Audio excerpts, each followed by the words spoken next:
का होतो? एक तो आपल्याला आपलं दिनचर्या पहिली सुधारणा करावं लागतं, बरोबर आहे. एक तो आपण सूर्य उदयाच्या अगोदर जेव्हा उठलो म्हणजे आपली कॉन्फिडन्स लेवल हे वाढतं. सूर्य उदयाच्या अगोदर उठलो कॉन्फिडन्स लेवल पण वाढतो, मग आत्मविश्वास पण वाढतो आणि शांतीसाठी सकाळी डेली जाऊन पहिली पोट साफ व्हायला पाहिजे, नाही का? स्वच्छ करून यायचं की एकदम म्हणजे बाथरूम जाऊन आले तर जास्त चिकून झाले की थोडंसं 5 मिनिटं काढून 5-10 मिनिटं प्राणायाम करा, अभिलंब प्राणायाम करा.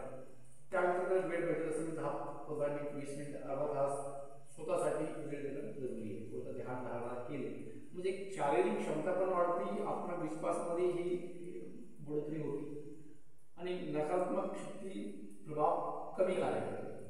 कारण हे गोष्टी का होतात तर भीती वाटते, कुठल्या कुठलं असं काही प्रेशर पण यासाठी होतं की आपल्यामध्ये पॉझिटिव्ह एनर्जी नाही आहे, बरोबर, किंवा शारीरिक कसं क्षमता पण कमी होणं, अशक्य पण राहणं, हे मेन कारण असतं. त्याच्यासाठी आपण स्वतःसाठी वेळ काढून थोडंसं शारीरिक थोडं एक्सरसाइज वगैरे केला बळ पण मिळतो. ज्याचा शुक्रशक्ती कमजोर आहे त्या व्यक्तीमध्ये अशी काही गोष्टी होत असतात, बरोबर. मोत्रेशन येणं, टेन्शन येणं हे का होतं की आपली शुक्रशक्ती कमी झाल्यामुळे आपली इच्छा जिच्या म्हणजे अपेक्षा करत असतो ते गोष्टी साकार होत, बरेचशा काही गोष्टी आपण काम करायला जातो मग ते अधुरा राहतो, म्हणजे पूर्ण काम होत नाही. कारण काय, आपल्या शुक्रशक्ती कमी असल्यामुळे, बरोबर आहे. आपली शारीरिक क्षमता पण वाढवला पाहिजे. शुक्रशक्ती प्रवाह असले तर आणखी छान आपण कार्य करू शकतो आणि आत्मविश्वासाने कुठलेही काम हाती घेतलं तर ती पूर्ण कॉन्फिडन्स लेवल वाढतो ना, म्हणजे नवीन नवीन विचार, बरोबर, अशी काही गोष्टी आपल्यापासून उद्भवतात. म्हणजे की नकारात्मक शक्ती आपल्याला प्रभाव करू शकत नाही. त्यासाठी स्वतःच्या प्रोडक्शन करण्यासाठी आपली ऑरा मजबूत करण्यासाठी ध्यान धारणा करणं अत्यंत जरुरी आहे.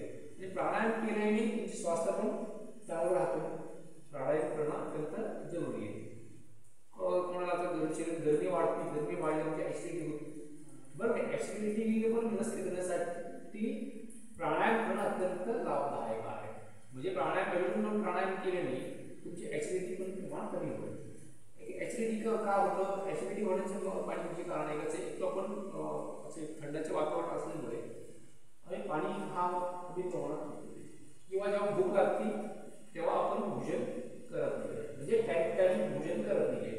आणि जेव्हा टाईम मिळेल तेव्हा भोजन करणार, कधी 1 वाजता जेवणार, कधी 4 वाजता जेवणार, मग काय होतं, हा संतुलन बिघडतो, बरोबर. त्याच्यामुळे आपल्याला ऍसिडिटी पण होती. ऍसिडिटी झाली मग मला मस्तिष्कावरती प्रभाव प्रेशर पडते, मग रागद्वेष वाढतात.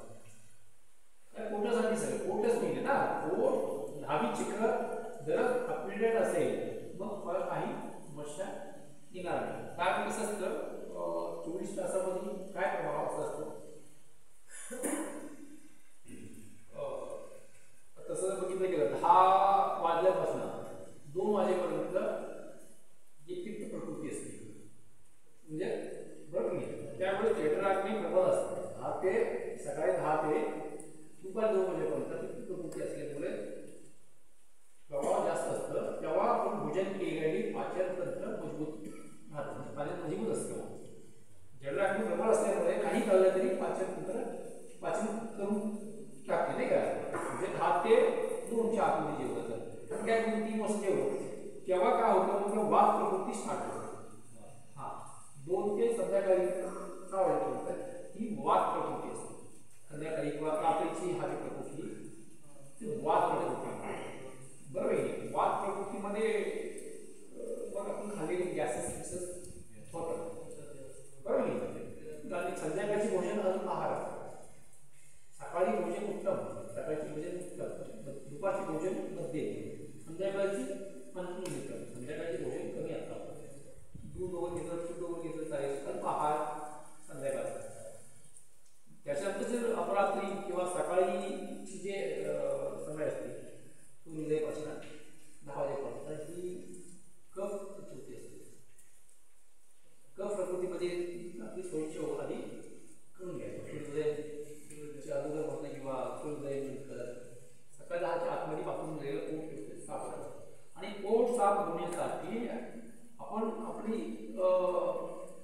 नासिकाचं चेक केलं पाहिजे. आपली कुठलं नाडीचा पाय, नाडीची नळीच आहे ना ती सूर्य नाडी चालू आहे का, चंद्र नाडी चालू आहे का, म्हणजे राईट नॉर्मलला जर श्वास येत असेल हा सूर्य नाडी बरोबर ना. तसंच आपल्या जीवनामध्ये नाडीचा खूप मोठा प्रभाव पडतो बरोबर की नाडीची प्रभाव कसा असतो, जेवताना पण नाडी चेक केलं पाहिजे, बाथरूम जाताना चेक केलं पाहिजे, त्याच्यानंतर आपण कार्य केलं पाहिजे.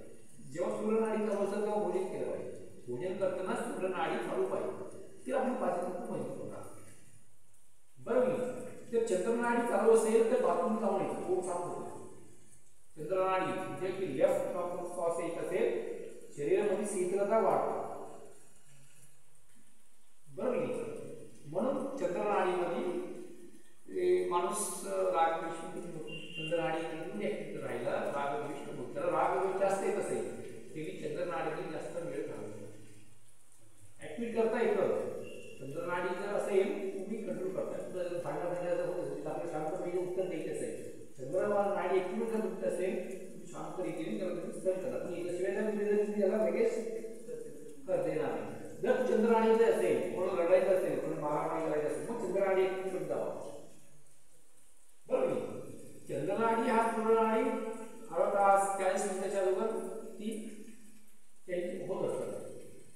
35 ते 40 मिनिटं 45 मिनिटं चंद्रनाडी चालतो. त्यानंतर मग काही क्षणासाठी सुषुम्ना नाडी चालू असते. सुषुम्ना नाडी ही सर्वोत्तम असते समावस्था. सुषुम्ना म्हणजे काय, समावस्था दोनों नाकपुडीत एट टाइम श्वास येणं जाणं जे असतं ते सुषुम्ना नाडी बोलते जाते. त्यावेळेस जर तुम्ही पुण्य सत्कर्म करा, त्यावेळेस जर तुम्ही ध्यान धारणा करा, पूजा करा बरोबर ना, ते काही गुण पटीने फळ मिळतात. फळ देण्याची जे वेगळं असतं ना ती सुषुम्ना नाडीमध्ये केलेल्या सर्वोत्तम असते. तेव्हा शक्यतो शुभ काम केलं पाहिजे. आणि ही कंटिन्युटी काय हे जागृत नसते, ब्रह्ममुहूर्तामध्ये उठे आणि सुषुम्ना नाडी जागृत असते. म्हणून ब्रह्ममुहूर्तामध्ये उठून साधना करा, ध्यान करा हे जे म्हटलं जातं. कारण ब्रह्ममुहूर्तामध्ये उठून ध्यान केलं किंवा नामजप केला, पूजा पाठ केली काही पुन्हा फळच येतात आपल्याला, कारण ते सुषुम्ना त्यावेळेस जागृत असते.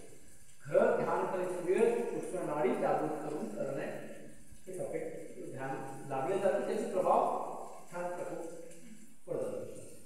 जर तुमची पोट साफ असेल मग राग द्वेष पण कमी होणार, शरीर स्वस्थ राहणार, माइंड पण स्वस्थ राहतो.